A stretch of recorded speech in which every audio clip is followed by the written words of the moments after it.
You have done the imaginal act. You have assumed the end. You have held to your desire. And now you are waiting. And the waiting is beginning to feel like silence. And the silence is beginning to feel like an answer you did not want. I want to speak to that silence tonight, because I believe that most people who study this law and find themselves in that place, that quiet, uncertain place of waiting, have made one mistake, not in the imagining, not in the assuming, in the recognizing. You may already be on the bridge. You may be standing in the middle of the very sequence of events that is carrying you to the fulfillment of your desire, and because it does not look the way you expected it to look, you are calling it failure. Tonight I want to show you why the bridge almost never looks the way you expect. Why it will always seem too ordinary to be the thing you have been waiting for. And why the very naturalness of it, the very fact that it could be dismissed as coincidence, is not evidence that the law has failed. It is evidence that the law is working exactly as it always has. I have seen this law work many times, and I will tell you something that I have observed in every single case without exception. When the bridge of incidents carries a man from his imaginal act to its physical fulfillment, it always arrives through ordinary channels, not through a dream that announces itself as a sign, not through a coincidence so obvious that no reasonable person could deny it, through a phone call, through a conversation that seemed unremarkable at the time, through a door that opened the way doors ordinarily open, because someone turned a handle and walked through. And this is why so many people miss it. They are waiting for something that does not look ordinary. They are waiting for the law itself to make itself unmistakable. And while they wait for the extraordinary sign, the bridge is being walked beneath their feet through entirely ordinary means. I said this once to a man whose desire had fulfilled itself in a way he had not expected. He said to me, "But it happened so naturally, it would have happened anyway." And I told him, that is precisely how the law works. It does not announce itself. It does not arrive with proof attached. It arrives the way all things arrive in this world, through the ordinary movement of events that no one can trace back to their source. I have spoken these words before. When the bridge has carried you to your destination, it will seem so natural that you may say to yourself, why it would have worked anyway. That is not a failure of the law. That is the law working at its most precise. When a man asks me, how do I know if this is the bridge or just coincidence? I want you to hear what he is actually asking.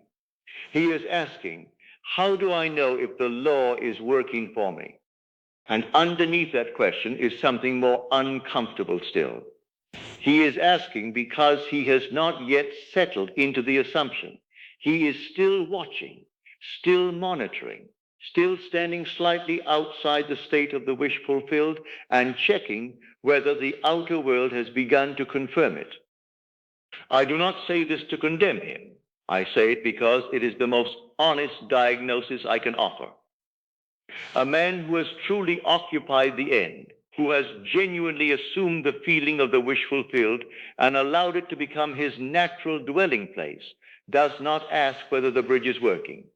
He already knows, not because he sees evidence, but because the assumption itself carries a certainty that does not require confirmation from the outer world.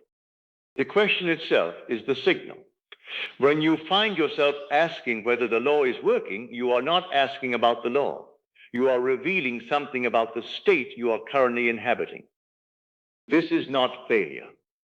This is the most useful information you could have, because now you know exactly where the work is, not in reading more signs, not in finding more evidence, but in returning quietly without drama to the state you left when you began to monitor. The bridge does not need your supervision. It needs only your assumption. And your assumption needs only one thing from you, that you remain in it long enough for it to become the most natural thing you know. There is one more thing I must address, because some of you are not merely waiting for the bridge. Some of you are standing in the middle of what appears to be its opposite. Something has gone wrong. Something has been lost. A door has closed that you thought would open, and you are wondering whether this is the bridge working or the bridge broken. I want to give you a word I have used before. Reshuffling. When you occupy a new state, when you genuinely assume the end, there will be a reshuffling of the events of your life, not always a pleasant one, not always one that looks in the immediate moment like progress. The reshuffling compels the journey. It does not ask your permission. It does not arrange itself according to your preferences about how the path should look. It arranges itself according to the end you have assumed. And sometimes the most direct route to that end requires that something be moved, removed, or rearranged in a way that feels in the moment like loss. The man who is laid off from his position before he receives the offer he imagined does not always know in the week of his dismissal that this is the bridge. He knows it later.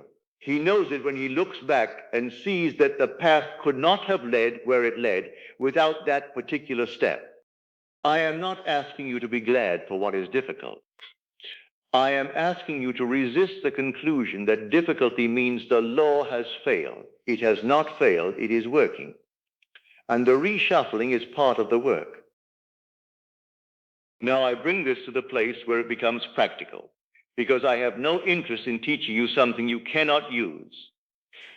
So let me be very direct about what the bridge of incidents requires of you and what it does not. It does not require you to watch for signs. Watching for signs is the activity of a man who is standing outside the assumption and hoping it will prove itself from the outside in. This is not how the law works. The law works from the inside out. And the moment you begin searching the outer world for evidence, you have stepped out of the state that builds the bridge. It does not require you to understand how. The how is not your concern. I have said this many times, and I will say it again here because it is the point that is most often forgotten. Your imagination went and prepared the place. It has already done that work. The bridge is being built. Your only task now is to continue inhabiting the end, not to inspect the construction. What it does require is this: a return. Each time you find yourself asking whether the bridge is working, each time you catch yourself monitoring, checking, waiting for confirmation, that is the moment to return, not with force, not with effort, simply a quiet return to the state of the wish fulfilled. Ask yourself this: what would it feel like if I already knew, not hoped, not believed, but knew that what I have imagined is already done, not that it is coming, not that it is on its way, that it is already accomplished in the only world where accomplishment begins? Find that feeling. It is not a dramatic feeling. It is closer to a settled knowing. The way you know your own name, the way you know the face of someone you have loved for many years. It does not announce itself. It simply is. Dwell in that knowing tonight. Not as a technique you are performing, not as a practice you are trying to perfect, simply as the truth you are choosing to inhabit. And when the bridge appears, and it will appear through the most ordinary channels you can imagine, at a time you did not plan, and through means you did not arrange, you may find yourself saying, why? It would have worked anyway. And when you say that, you will know exactly what it means. Now, let us go into the silence.